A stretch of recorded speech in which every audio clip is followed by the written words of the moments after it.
Hello everyone, in this video we're going to talk about the relationships between layers in clean architecture.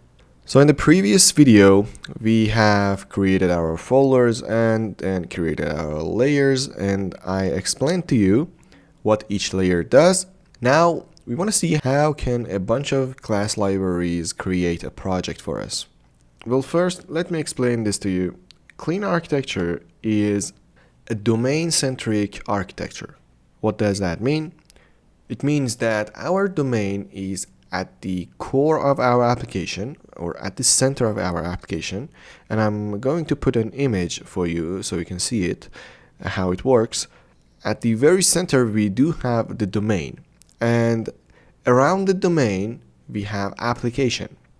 So that means only the application have direct access to the domain and the information and classes that are inside domain. And all of the other layers, for example, infrastructure, persistence, web API, and all of the other layers are going to access to the application. Now let's implement it. So to have access to the files inside domain, inside our application, if I right click on the dependencies that you can see inside our class library, you can see add project reference, and I can select domain and click OK. Now if I open up my class library, here you can see we have a project reference of the domain. So now our application has access to all the files inside domain. So that's application. Now let's move on to infrastructure. Infrastructure and persistence should only access to the application. So let's open infrastructure and go into add project references. We're going to select application. Alright. Inside persistence, on dependencies, let's add application. Alright, now that's infrastructure and persistence. Now there is an exception for our web API. Our web API, because we are going to configure our dependency injections, we need interfaces and services inside our web API. So for now, if you don't know anything about dependency injection, I will explain dependency injection throughout the future videos when we get to it. But for now, you should just understand that the web API, or our presentation layers, should access to both application, infrastructure, and persistence. Anything except domain. Now, why does the relationship between these layers matters? Why don't we give access to every layer, any layer that needs something, get it directly from the layer that it needs? So the reason of this specific kind of relationship between layers is separation of concerns. So our outer layers can only reference to the inner layers, because the domain, that is the main part of our application, going to contain our entities. So what is an entity?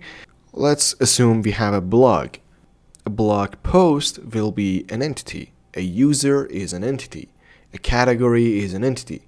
And our domain going to contain the base functionality, base data inside our application. The structure of our application is going to be inside domain. And then the application is going to contain the business logic. So only the application depends on domain. And after business logic, we have infrastructure and persistence. So these two layers, if in any point in time we want to change these layers, because our core functionality does not depend on our infrastructure, our referencing is inward, and the application, because it's an inner layer, does not depend on the infrastructure and persistence. So in any point in time we needed to change the persistence layer or change the infrastructure layer. We do not affect the business logic, or we do not affect the entities. And the reference from web API that we gave to the persistence layer and infrastructure was only for dependency injection. So if we ever change the persistence layer, the change in the web API is very, very small. So that's about the relationship between layers. Let me remove the classes that the class libraries generated for us as well. And in the next video, we're gonna go more deep into clean architecture, and we are going to learn about repository pattern and how can we implement it inside this clean architecture. If you want to support me to create more videos like this, please consider subscribing to the channel and liking this video. Thank you for watching. Bye bye.